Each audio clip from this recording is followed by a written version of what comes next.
Hello friends, मैं आयुष। मैं आप सबका इस ज्ञान गंगा यूट्यूब चैनल पे स्वागत करता हूँ। देखिए, अभी हम हिस्ट्री पढ़ रहे हैं और हिस्ट्री का आज पढ़ेंगे सेकंड चैप्टर। पहले चैप्टर मैंने आपको बताया सिंधु घाटी सभ्यता, उसको काफ़ी डिटेल से मैं बताया, उसकी सामाजिक, उसकी आर्थिक, उसकी राजनीतिक, उसकी सांस्कृतिक सारे आयामों की विस्तार से चर्चा किया हूँ। जो लोग नए जुड़े हैं, जाइए आप वो उस वीडियो को पहले देखिए, क्योंकि उससे मैं इस वीडियो को काफ़ी ज़्यादा जोड़ूंगा।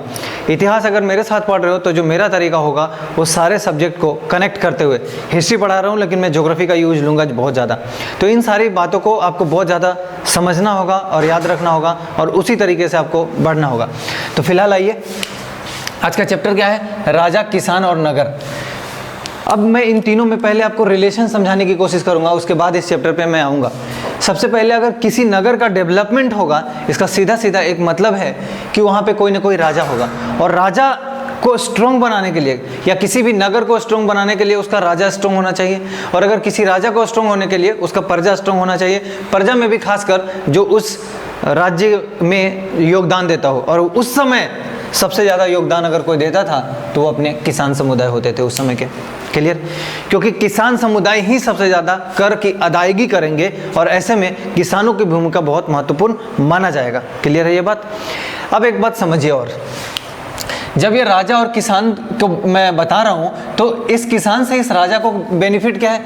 क्योंकि जितना ज़्यादा किसान होगा, जितना ज़्यादा उसका उत्पादन होगा, जितना ज़्यादा अनाज मिलेगा, उतने ही ज़्यादा उस राज्य को स्ट्रॉन्ग होने में सहूलियत होगा और मदद मिलेगा, और मदद खास तौर पर किसान समुदाय से मिलेगा, क्योंकि यही किसान समुदाय उत्पादन भी करेंगे, और यही किसान समुदाय, आपको बताऊं तो सेना में भी शामिल होंगे। इसका मतलब ये किसान समुदाय है ना इम्पोर्टेंट मेरे भाई। किसानों का ही एक अगला ग्रुप आएगा जो आप साहूकार, शिल्पकार, ये सारी चीज़ें आप देखेंगे। तो मैं चैप्टर का स्टार्ट करता हूँ। आरंभिक राज्य, शुरुआत का राज्य और उसकी इकोनॉमी, अर्थव्यवस्था। तो देखिए कैसे अभी तुरंत इकोनॉमी से जोड़ रहा है उस राज्य को, और इकोनॉमी में जोड़ना चाहोगे तो तुरंत मैं जोड़ दूंगा किसान से। फिलहाल मेरा तरीका से आप वाकिफ रहिए। ये ड्यूरेशन कब से बता रहे? 600 BC अर्थात ईसा पूर्व। तो 600 ईसा पूर्व से 600 ईस्वी तक की बात हो रही है। क्लियर है ये बात? अगली चीज समझिए, हड़प्पा सभ्यता, जो पहले आप पढ़े थे, हड़प्पा सभ्यता के बाद लगभग 1500 वर्षों के अंतराल में बोल रहा है। क्या क्या हुआ उपमहाद्वीप में? उपमहाद्वीप मतलब जो भारत का उपमहाद्वीप है, बेसिकली चाइना को छोड़ दीजिए तो भारत, बांग्लादेश, नेपाल, भूटान, ये सारे जो क्षेत्र हैं वो मिल जाते हैं इसमें।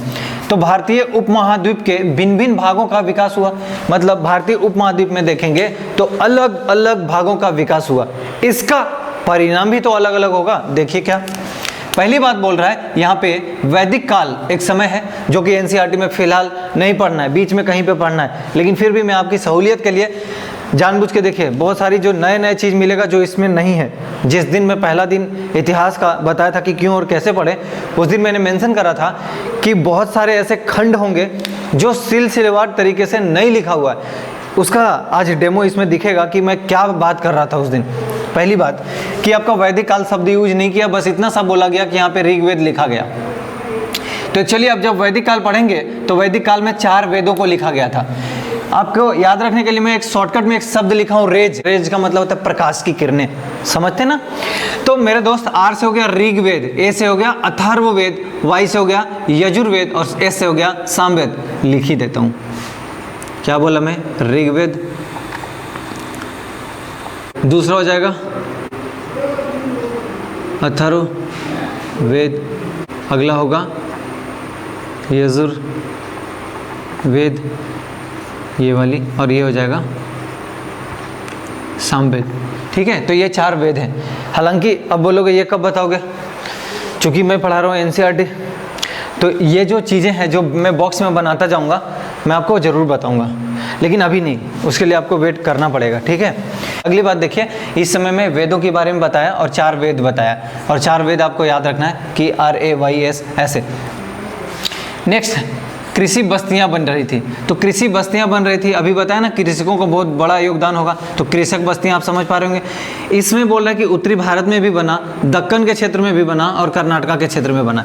इसका क्या मतलब हुआ? अगर मैप के आधार पर मैं आपको सोचवाऊँ थोड़ा, तो दक्कन का क्षेत्र ये वाला आप देखेंगे जो बेसिकली कर्नाटक और महाराष्ट्र के बीच में आएगा, और अगर कर्नाटक का क्षेत्र लेंगे तो और नीचे का क्षेत्र ले लीजिए, तो इस क्षेत्र में देख ही रहे हैं, और उत्तरी भारत का पूरा क्षेत्र।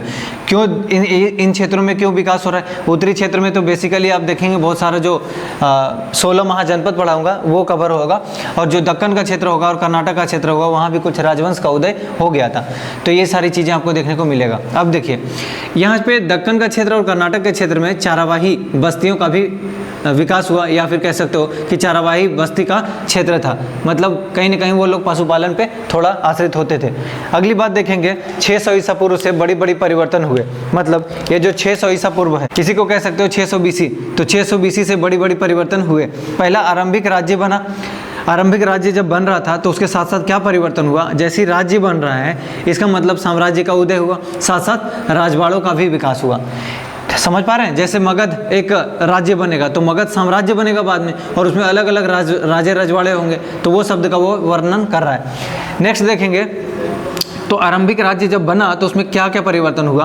पहला, कृषि उत्पादन को संगठित किया गया, इसका मतलब क्या हुआ? उसको ऑर्गेनाइज किया गया। दूसरी बात, नए नगरों का भी बहुत ज़्यादा विकास हुआ, या कह सकते हो कि उदय हुआ।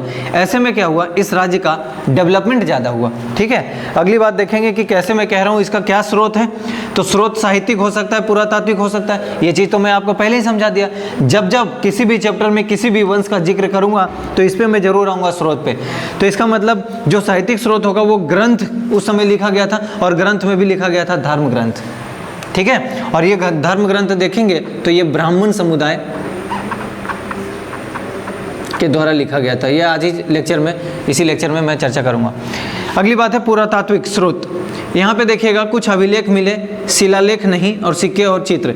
अभिलेख और शिलालेख में अंतर है। शिलालेख का मतलब जब पत्थरों पे कुछ लिखा जाएगा तो उसको हम शिलालेख कहते हैं। ठीक है, और अभिलेख का मतलब कि सिक्कों पे लिखा जाना, कुछ तांबे के बर्तनों पे लिखा जाना, वो सारा आपका अभिलेख का पार्ट बनेगा। शिलालेख का पार्ट सिर्फ और सिर्फ जब पत्थर पे लिखा जाएगा तब। इन दोनों में बेसिक डिफरेंस यही है सिर्फ। ठीक है, अगली बात देखेंगे कि प्रिंसेप और प्रियदर्शी। अब देखिए ये अशोक सम्राट के बारे में है। पता नहीं कहाँ से एनसीईआरटी ने इस चीज़ को बीच में घुसाना उचित समझा। मेरे हिसाब से ये यहाँ पे नहीं आना चाहिए था, ये बाद का चीज़ है। मैं कब इसको बताऊंगा, थोड़ा सा रुकना पड़ेगा, लेकिन फिर भी मैं आपको बताता चलता हूँ। जिस जगह पे ये सेट होगा मैं आपको इशारा कर दूंगा। ठीक है, ये यहाँ का चीज़ नहीं होना चाहिए था, बशर्ते अब लिखा हुआ है तो मैं आपको बताता चलता हूँ। प्रिंसेप कौन है और प्रियदर्शी क्या है? देखिए जेम्स प्रिंसेप इनका पूरा नाम है प्रिंसेप का, और ये ईस्ट इंडिया कंपनी का अधिकारी था। ईस्ट इंडिया कंपनी बोले तो जो ब्रिटिश हमारे देश में आए थे, तो उन्होंने जो कंपनी का स्थापना किया था उसी का नाम है ईस्ट इंडिया कंपनी। ठीक है, तो अब देखेंगे 1830 के दशक में वो ईस्ट इंडिया कंपनी का स्थापना किए थे। अगली बात, ब्राह्मी और खरोष्टी।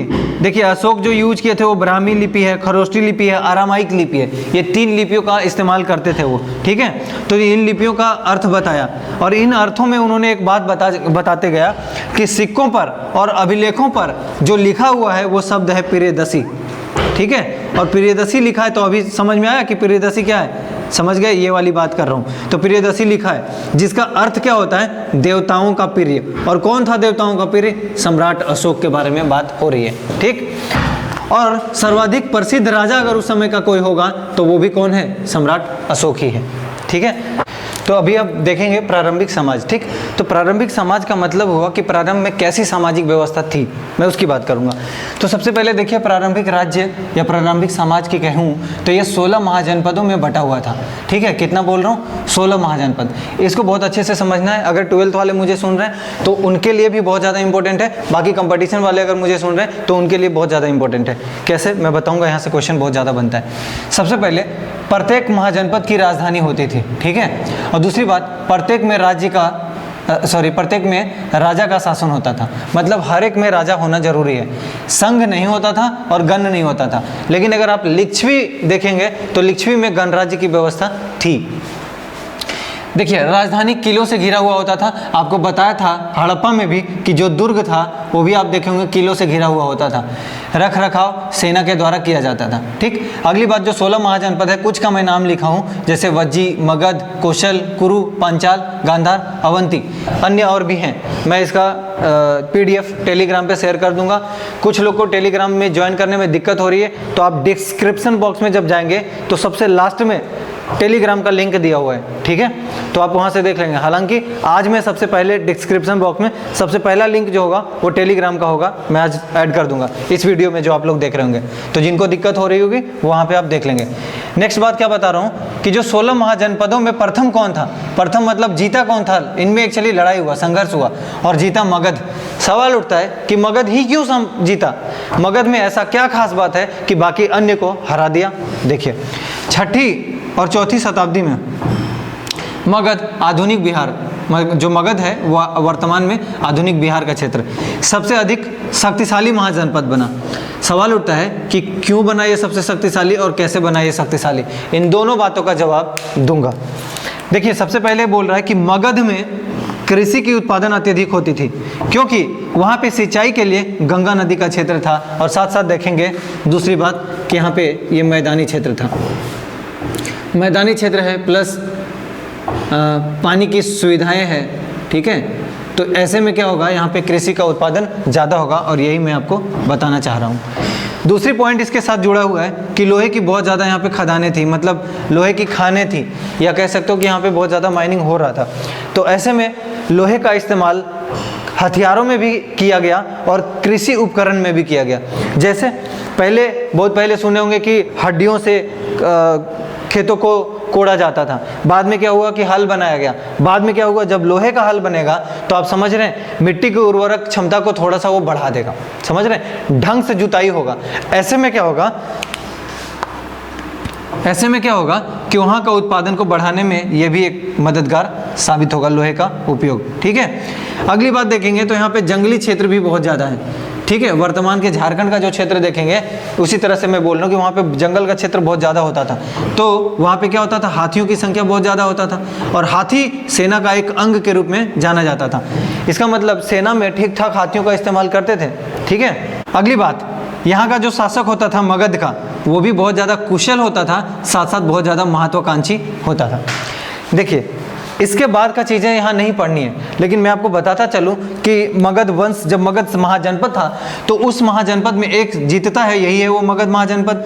महाजनपद जब जीता तो उसमें एक साम्राज्य की भावना उत्पन्न हुई, मगध अब एक साम्राज्य के नाम से जाना जाने लग गया, और वहाँ पे वंश परंपरा स्टार्ट हुआ, ठीक है। तो वंश परंपरा में आप देखेंगे हर एक वंश, शिशुनाग वंश, नंद वंश और मौर्य वंश। आप लोग को एक छोटा सा तरीका बताता हूँ याद रखने के लिए, शी मौर्य, आप क्या याद रखेंगे, हसीन मौर्य, ठीक है। तो हसीन ह से क्या हो गया, हर्यक वंश, सी से क्या हो गया, शिशुनाग वंश, न से क्या हो गया, नंद वंश, और मौर्य क्या हो जाएगा, मौर्य वंश। समझ पाए। अब एक बात बताता हूँ कि हर्यक वंश में देखेंगे तो 3 शासक हुए, नाम बिंबिसार, नॉट बिंदुसार, ठीक, दूसरा अजातशत्रु और तीसरा उदयन। शिशुनाग वंश में देखेंगे तो एक शिशुनाग होगा और दूसरा है कालाशोक। फिर जब नंद वंश देखेंगे तो वहाँ पे आएगा एक महापद्म नंद और दूसरा है घनानंद।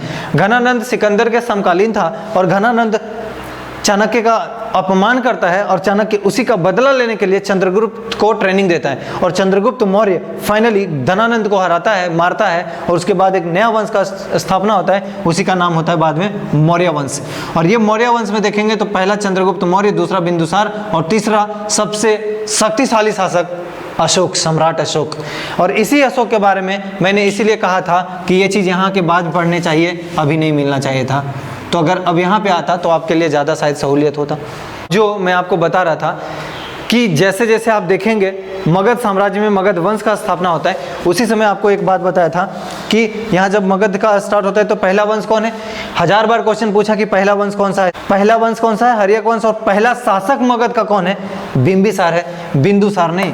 बिंदुसार कोई और है, बिंबिसार कोई और है, इसलिए मैं वापस अलग से आके इस पर जोर दे रहा हूँ। कई बार पूछेगा शिशुनाग वंश का पहला शासक कौन है, शिशुनाग वंश में कितने शासक थे, हर्यक वंश में कितने शासक थे, किसने पाटलिपुत्रा को सबसे अपनी पहले राजधानी बनाया, उसका आंसर होगा उदयन। किसने बौद्ध संगीतियां करवाई, तो 4 बौद्ध संगीतियां हुई थी ना, तो वो भी आपको बताऊंगा। जैसे देखेंगे सबसे पहला अजातशत्रु कराएगा, दूसरा कालाशोक कराएगा, तीसरा अशोक कराएगा, चौथा कनिष्क कराएगा, तो वो चीज़ बौद्ध धर्म में मिलेगा, तो मैं उस जगह पे जरूर बताऊंगा, ठीक।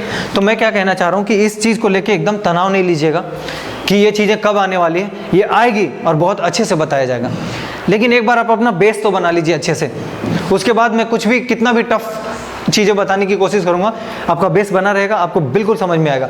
मैं हमेशा बॉक्स बना बना के वो चीज़ ऐड कराता जाऊंगा कि इसमें गायब क्या है, क्योंकि देखिए जाहिर सी बात है 5 चैप्टर में एनसीएंट, 4 चैप्टर या 4 ही चैप्टर है, 4 चैप्टर में कोई एनसीएंट कैसे पढ़ा सकता है अकॉर्डिंग टू एनसीईआरटी।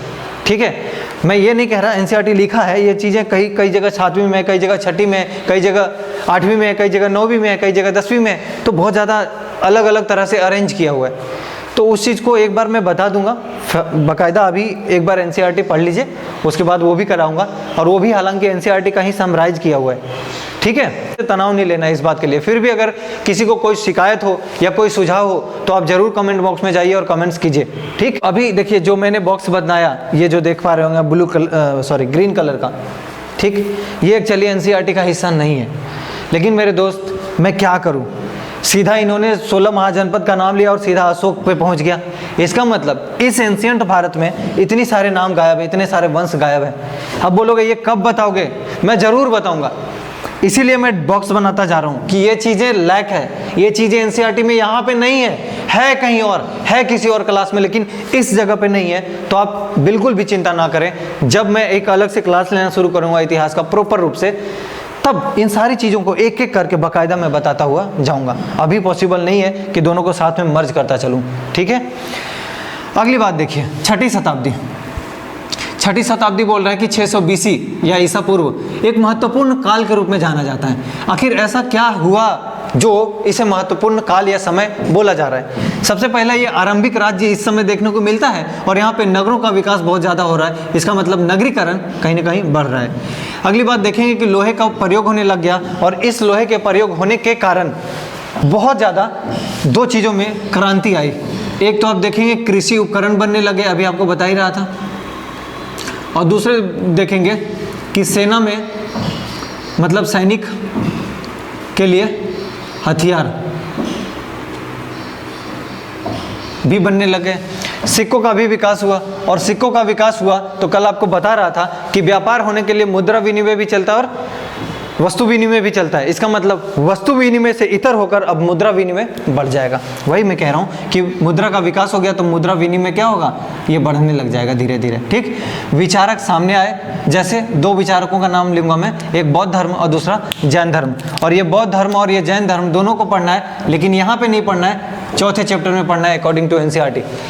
जब मैं 4थे चैप्टर में जाऊँगा तो बाकायदा बताता चलूँगा, डिटेल से बताता चलूँगा। ठीक है, आगे देखेंगे तो ब्राह्मणों ने धर्म ग्रंथ की रचना की, और धर्म ग्रंथ की रचना किस भाषा में की गई, क्वेश्चन ये भी आता है, तो आप बता दीजिएगा संस्कृत में की गई।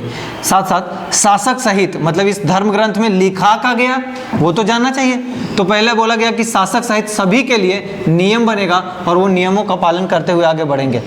दूसरी बात देखेंगे कि शासक जो होगा वो शासक सिर्फ और सिर्फ क्षत्रिय बनेगा, कोई अन्य धर्म का नहीं बन सकता है। क्योंकि आपको पता होगा हमारा समाज उस समय से 4 वर्गों में विभाजित था, ब्राह्मण, क्षत्रिय, वैश्य और शूद्र।